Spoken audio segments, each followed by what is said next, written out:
Chinguitel, plus que vous ne l'imaginez.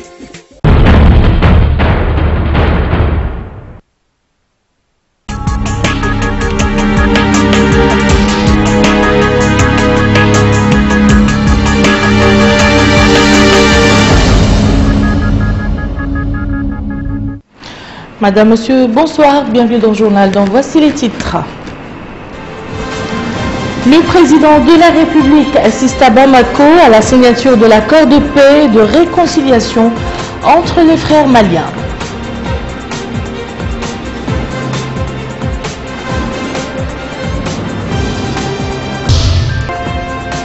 Dans un discours prononcé pour la circonstance, le chef de l'État a félicité les parties maliennes et a appelé à multiplier les efforts internationaux et régionaux pour faire face aux défis sécuritaires dans la région. Ouverture à Nouakchott des travaux du 7e congrès de gynécologie et d'obstétrique. Bienvenue dans le journal. Le président de la République, Mohamed Ould Abdel Aziz, et plusieurs de ses pairs africains, parmi lesquels Robert Mugabe, président en exercice de l'Union africaine, ont assisté cet après-midi à Bamako à la cérémonie de signature de l'accord de paix et de réconciliation. Le document a été signé par le ministre malien des Affaires étrangères, des représentants de groupes pro-gouvernementaux ainsi que de membres de la coordination des mouvements de l'Azawad. L'accord a par ailleurs été signé par des représentants de plusieurs pays et organisations au nom de la médiation internationale tels que notre pays, l'Algérie, le Burkina Faso, le Niger, le Nigeria, le Tchad, l'Union africaine, l'ONU, la CEDEAO, l'Organisation de la coopération islamique et l'Union européenne et la France.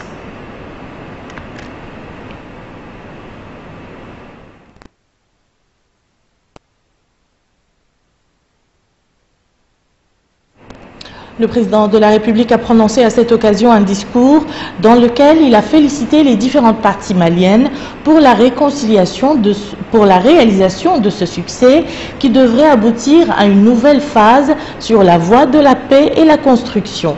Il a également félicité toutes les parties qui ont contribué à l'aboutissement de cet accord avant de passer en revue les défis sécuritaires auxquels font face les États de la région et au premier rang desquels figurent le terrorisme et le crime transfrontalier. Nous y reviendrons bien sûr avec plus de détails sur le discours du président de la République dans nos prochaines éditions.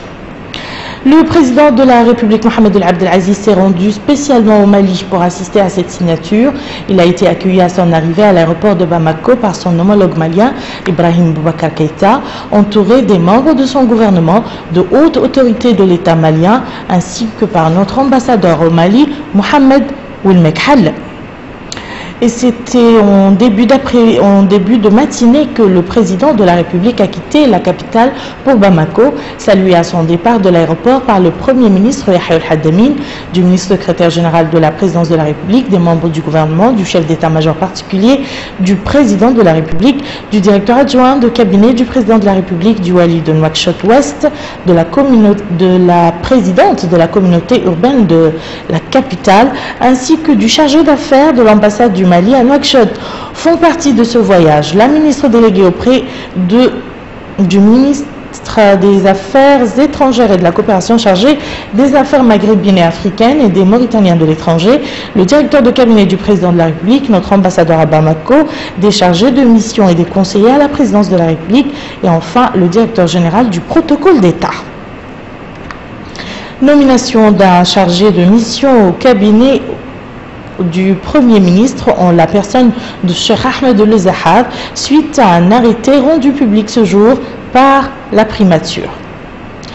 Suite et fin de la visite d'information et de prise de contact de la ministre de l'Élevage et du commissaire à la sécurité alimentaire au Brakna. La Muqata'a de Bababé a représenté la dernière étape de cette tournée, marquée par une réunion avec les éleveurs centrée sur les efforts déployés par les pouvoirs publics en vue de faire face au déficit pluviométrique de l'hivernage dernier. Amina Takana. Bogué est la deuxième étape de la visite de prise de contact et d'information effectuée par la ministre de l'Élevage, Dr Fatma Habib, accompagnée du commissaire à la sécurité alimentaire, Dr Sid Ahmed Ould Baba, et du wali du Brakna, Ahmed Ould Abdallah. Sur place, la délégation ministérielle présidée par la ministre de l'Élevage s'est réunie avec les éleveurs, une réunion au cours de laquelle Fatma Habib, ministre de l'Élevage, a réitéré le souci du président de la République, Mohamed Ould Abdelaziz, de s'enquérir de près de leur situation et de leur fournir l'appui nécessaire. Ce souci des pouvoirs publics est, explique-t-elle, concrétisé par la création d'un département consacré à l'élevage pour répondre aux besoins des éleveurs, faire le point sur leurs problèmes et œuvrer à les surmonter. Fatma Habib a en outre indiqué que le gouvernement, suite au déficit pluviométrique aigu enregistré l'année dernière et ses incidences négatives sur les pâturages au niveau de l'ensemble du territoire national, a lancé un programme d'intervention d'urgence pour limiter les effets négatifs de cette année sur les éleveurs. La ministre a précisé que ce programme se compose de 3 composantes, à savoir la disponibilisation des aliments de bétail sur toute l'étendue du territoire national, la fourniture des médicaments vétérinaires gratuitement au sein des délégations régionales de l'élevage et la création de points d'eau dans les zones pastorales. Pour sa part, le commissaire à la sécurité alimentaire, Sid Ahmed Ould Baba, a indiqué que cette visite s'inscrit dans le cadre des orientations du président de la République visant à fournir l'appui aux citoyens, faisant remarquer que ce plan d'urgence a pour objectif de soulager la souffrance des citoyens pendant la période de soudure. Rappelons qu'auparavant, la délégation ministérielle avait visité les magasins du commissariat à la sécurité alimentaire dans les Moukataha, de Mbane, de Bababé et de Bogué, où elle a constaté l'existence d'importantes quantités d'aliments de bétail. Démarrage ce matin à Nouakchott des travaux du 7e congrès de gynécologie et d'obstétrique organisé par l'Association mauritanienne de gynécologie et d'obstétrique. Participent à cette rencontre des associations de gynécologie et d'obstétrique du Maghreb arabe, de pays d'Afrique subsaharienne et des présidents des associations sanitaires mauritaniennes. L'ordre du jour de ce congrès de 2 jours porte sur des thèmes relatifs à la mortalité maternelle, au fibrome ou encore à la fécondité. Abdelrahman Hamaden nous en dit plus. La réduction de la mortalité maternelle et l'amélioration de la prise en charge des mères et des néonatales. Telles sont les principales questions qui seront discutées au cours de ce 7e congrès des gynécologues obstétriciens mauritaniens tenu aujourd'hui à Nouakchott avec la participation de représentants des associations de gynécologues obstétriciens du Maghreb arabe, de l'Afrique subsaharienne et des présidents des associations médicales scientifiques mauritaniennes. Ouvrant les travaux de ce congrès, le secrétaire général du ministère de la Santé, M. Ahmed Ould Djé, a mis l'accent sur l'intérêt qu'accorde le président de la République, M. Mohamed Ould Abdelaziz, à l'amélioration de l'état de santé des citoyens, et particulièrement la santé des mères et enfants, passant à revue des mesures prises dans ce contexte, telles que la multiplication du nombre d'hôpitaux au niveau national, leur équipement moderne, l'amélioration de la performance de leur staff et la formation continue. Le congrès qui dure 2 jours examine aussi, selon le président de l'Association mauritanienne des gynécologues obstétriciens, professeur Hammin Melaïnin, des thèmes se rapportant à la fécondité, à l'insémination artificielle et aux opérations césariennes, en plus de la mortalité maternelle dans les milieux hospitaliers en Mauritanie et la prise en charge de mortalité maternelle en Algérie, au Maroc et en Tunisie. Le représentant de l'OMS, de l'UNFPA, des associations africaines des gynécologues obstétriciens et les doyens de la faculté de médecine ont tour à tour pris la parole pour mettre en exergue le rôle des obstétriciens gynécologues dans la promotion de la santé maternelle et de la couverture sanitaire universelle. Les obstétriciens gynécologues sont moralement tenus de se faire les avocats de la santé des femmes et de promouvoir l'amélioration des soins de santé qui leur sont spécifiquement destinés. Nous souhaiterions que les conclusions et les recommandations de ce congrès serviront à réduire la mortalité maternelle en Mauritanie, en Afrique et au Maghreb, je suis très satisfait de toute façon que nous soyons déjà à ce niveau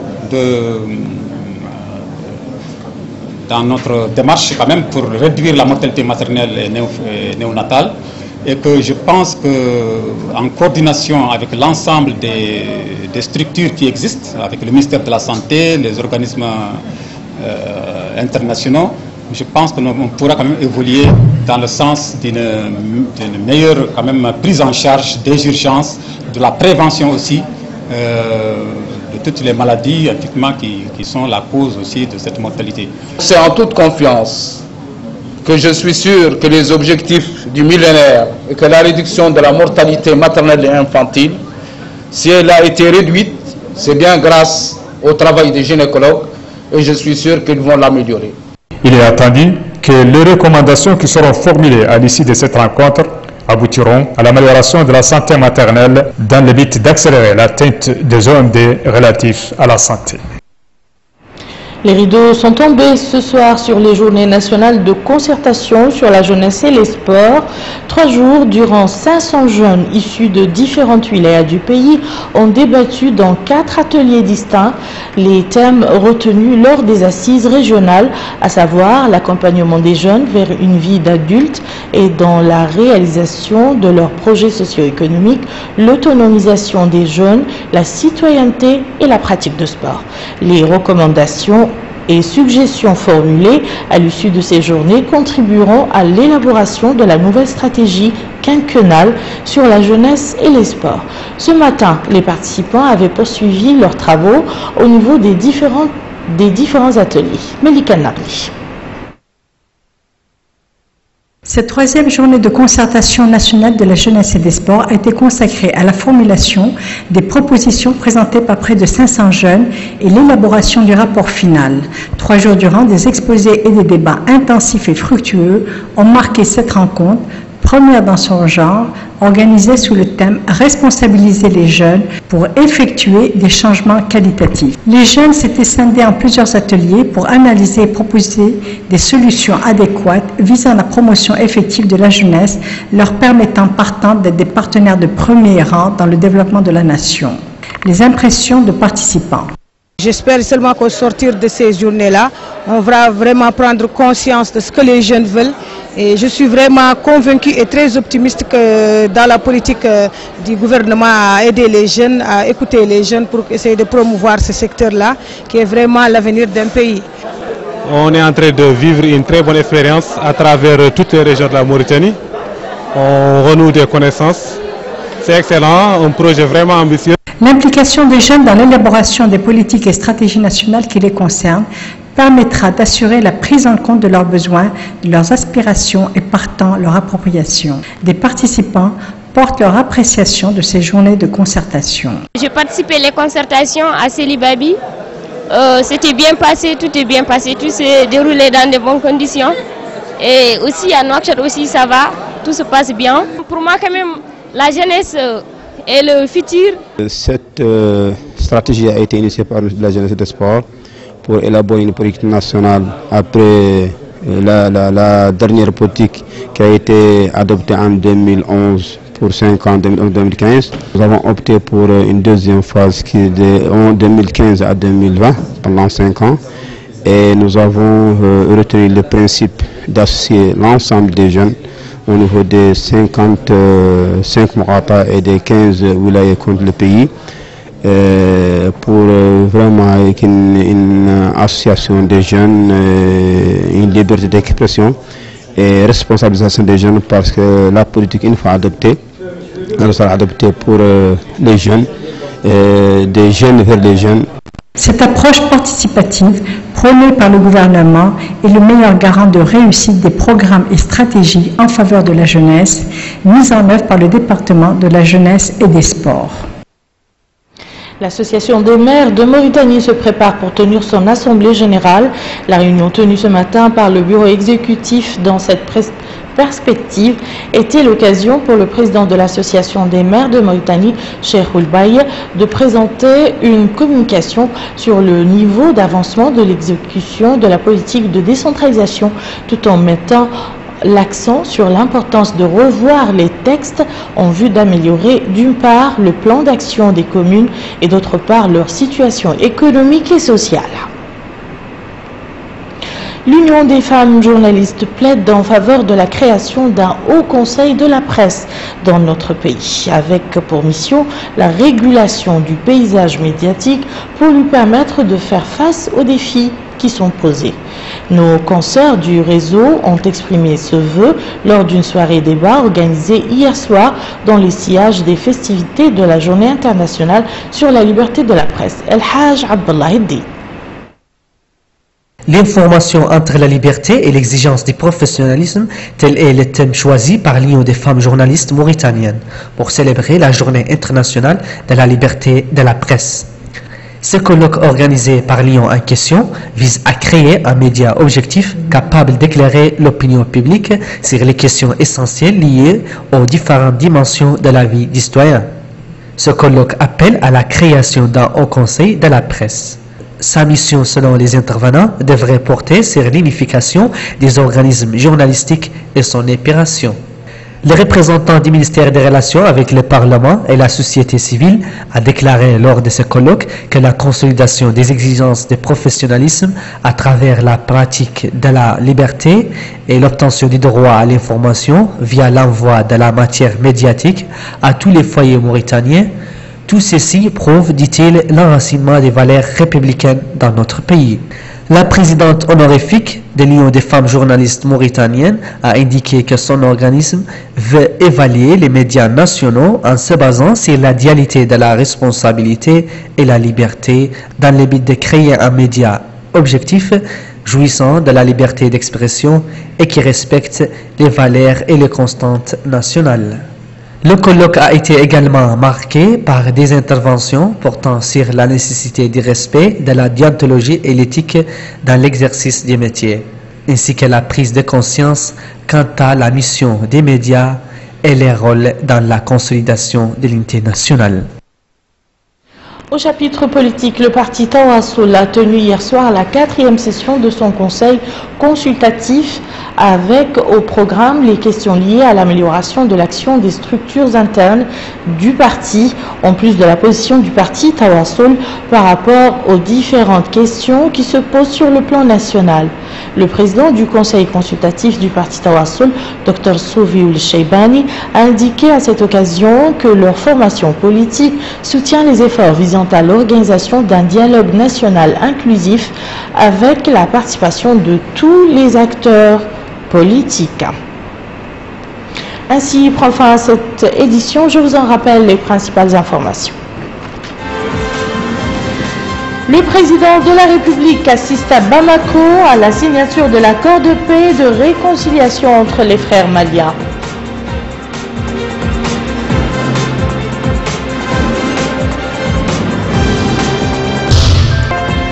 Dans un discours prononcé pour la circonstance, le chef de l'État a félicité les parties maliennes et a appelé à multiplier les efforts internationaux et régionaux pour faire face aux défis sécuritaires dans la région. Ouverture à Nouakchott des travaux du 7e congrès de gynécologie et d'obstétrique. Merci, madame, monsieur, de nous avoir suivis. Passez un excellent week-end et à très bientôt, Inch'Allah.